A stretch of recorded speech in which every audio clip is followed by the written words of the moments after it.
Hello नमस्ते नमस्कार सम्पूर्णमा म राम कृषि प्राविधिक स्वागत छ तपाईहरुलाई क्यान्सर एग्रिकल्चर युट्युब च्यानल। आजको यस भिडियोमा हामीले च्याउमा अर्थात कन्या च्याउमा ग्रीन मोल्ड अथवा हामीले चाहिँ सामान्य भाषामा हरियो ढुसी पनि भन्छौँ। यो हरियो ढुसी लाग्दा हामीले के गर्न सक्छौं भन्ने बारे हामी यस भिडियोमा आज जान्ने छौं। यो ग्रीन मोल्ड अर्थात हरियो ढुसी भनेको चाहिँ के हो, कसरी गर्दाखेरि हाम्रो चाहिँ च्याउमा लाग्ने गर्छ लगायतका विभिन्न कुराहरुमा हामी आज यस भिडियोमा चर्चा गर्नेछौँ। सो ढिला नगरिकन सुरु गरौँ। च्याउमा हाम्रो हरियो ढुसी अर्थात ग्रीन मोल्ड कस्तो हुन्छ भने तपाईहरुले यहाँ प्रश्न देख्न सक्नुहुन्छ। यहाँनिर हाम्रो चाहिँ हरियो हरियो लागेको छ है। यो हाम्रो च्याउ छ, यो च्याउको हाम्रो पुरै बल भयो र बलमा चाहिँ यहाँनिर तपाईले गोलो आकारको थोरै चाहिँ देख्न सक्नुहुन्छ हरियो ढुसी लागेको छ भनेको। र हामीले चाहिँ फैलिँदै अनि यो पुरै पोकामा चाहिँ पछि गएर सर्ने हुन्छ है। यदि हामीले सुरुमा नै नियन्त्रण गरेनौँ भनेदेखि पछि गएर पुरै पोका नै हरियो भएर चाहिँ कुहिन सक्छ। त्यही भएर यसलाई हामी सकेसम्म सुरुमा नै नियन्त्रण गर्नु पर्दछ। हरियो ढुसी लागेमा हामीले तीन प्रकारले अथवा तीनवटा विधिले चाहिँ हामी यो हरियो ढुसी नियन्त्रण गर्न सक्छौँ। पहिलो भनेको हाम्रो बेबिस्टिनको प्रयोग गरेर, दोस्रो हाम्रो नुनको प्रयोग गरेर र तेस्रो हाम्रो चाहिँ स्प्रिटको प्रयोग गरेर हामीले हरियो ढुसी नियन्त्रण गर्न सक्छौँ। जुन चाहिँ हाम्रो यो भिडियोमा पाठ गर्न गरी तीनवटा विधिको प्रयोग गरेर चाहिँ तपाईहरुलाई आज देखाउनेछु। पहिलो हामी बेबिस्टिन, जुन अघि मैले चाहिँ बेबिस्टिन भनेर भने है, यो बेबिस्टिन र बेबिस्टिन भनेको उस्तै हो। हामीले यो बेबिस्टिनको प्रयोग गरेर चाहिँ ग्रीन मोल्ड नियन्त्रण गर्न सक्छौँ। हामी कसरी गर्ने भनेर चाहिँ यो भिडियोमा चाहिँ देखाउने चाहिँ तपाईहरुले ध्यान दिएर चाहिँ हेर्नु होला है त। हामीले यो बेबिस्टिन 1 देखि 2 ग्राम प्रति लिटर पानीमा मिसाएर अनि जुन हाम्रो एफेक्टेड एरिया हुन्छ, जुन ठाउँमा चाहिँ हाम्रो ग्रीन मोल्ड लागेको हुन्छ त्यो ठाउँमा हामीले चाहिँ इन्जेक्सन गरेर इन्जेक्ट गर्नुपर्ने हुन्छ। जुन चाहिँ हाम्रो भिडियोमा तपाईहरुलाई देखाउनु छु, ध्यान दिएर चाहिँ हेर्नु होला है त।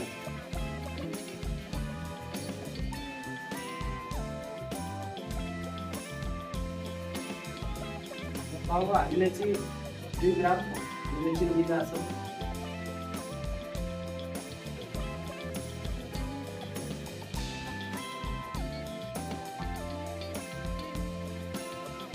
अब 2 ग्राम बेबिस्टिन राखिसकेपछि हामीले 1 लिटर पानी राख्दैछौँ।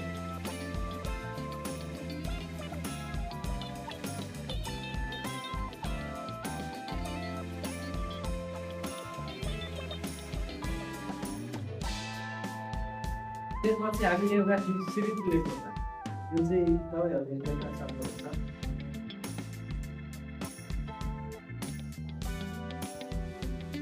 यसरी एउटा सिरिन्ज लिँदाखेरि जहिले पनि हामीले नयाँ सिरिन्ज लिनुपर्ने हुन्छ है।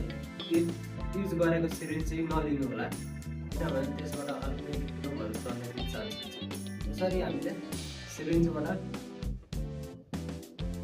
हामीले जुन चाहिँ अघि विषादी घोलेर चाहिँ झोल बनाएको हुन्छ त्यसलाई चाहिँ एकचोटि तान्नु पर्छ।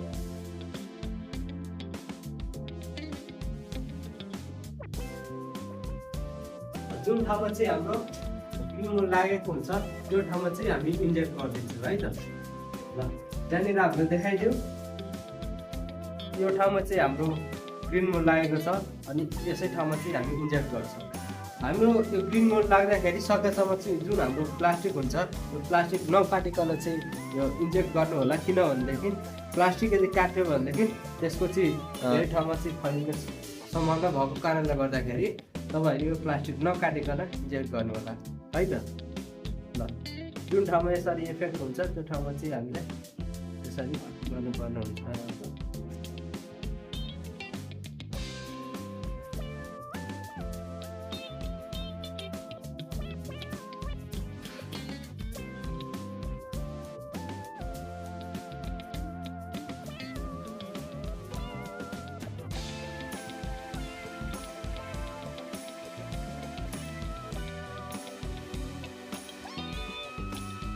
त्यसै गरी हामीले यो सागको प्रयोग गरेर पनि ग्रीन मोल्ड नियन्त्रण गर्न सक्नुहुनेछ।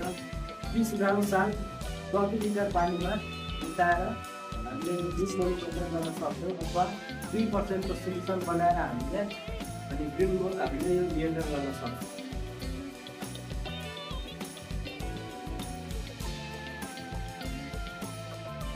3 ग्राम चाटोमा 1 लिटर पानी मिसाएर अनि यो सोल्युसन बनाउनु होला।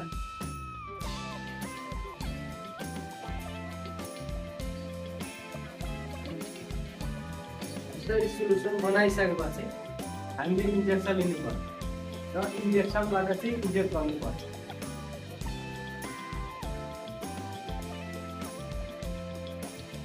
यसरी तानिसकेपछि जुन ठाउँमा चाहिँ हाम्रो इन्फेक्टेड हुन्छ, जुन ठाउँमा हामीले चाहिँ किन्नु लागेको हुन्छ त्यो ठाउँमा चाहिँ हामीले इन्जेक्ट गर्नुपर्छ है त। ल हाम्रो यहाँ हेर्न सक्नुहुन्छ, यहाँनिर हाम्रो हरियो हरियो छ अर्थात् यहाँनिर चाहिँ हाम्रो ग्रिन मोड लागेको छ है। जुन ठाउँमा हाम्रो चाहिँ लागेको हुन्छ त्यो ठाउँमा हामीले सिरिन्जद्वारा चेक गर्न सक्छौँ। यो चाहिँ हामीले यो भिडियोमा देखेको छौँ।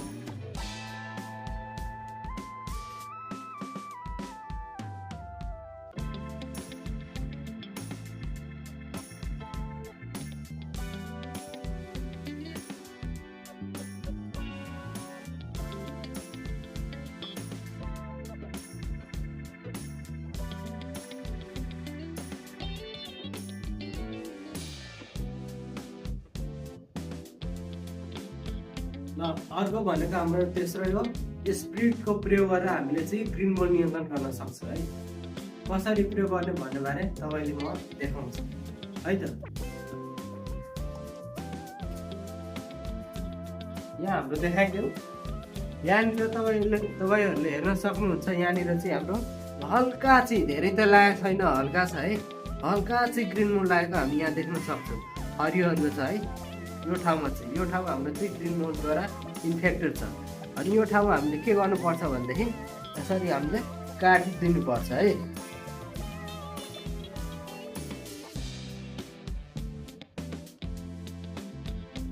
यसरी काटिसकेपछि कपास लिनुपर्छ। कपास लिएर अनि हाम्रो स्प्रिट छ, त्यो स्प्रिटमा चाहिँ हामीले चोक्नुपर्छ है। यसरी हामीले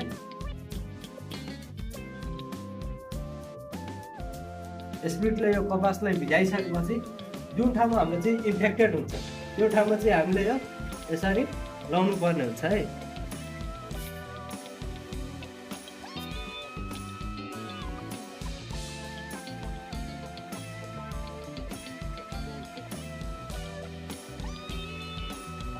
हामीले 3वटा विधिको प्रयोग गरेर च्याउमा हरियो ढुसी अथवा ग्रिन मोल्ड हामीले नियन्त्रण गर्न सक्छौँ। 3वटा विधिमध्ये कुनै एउटा विधि तपाईँहरूले प्रयोग गरेर चाहिँ ग्रिन मोल्ड नियन्त्रण गर्न सक्नुहुनेछ है त। भिडियो मन परेमा लाइक, सब्स्क्राइब र कमेन्ट गर्न नभुल्नुहोला। हस्त, धन्यवाद।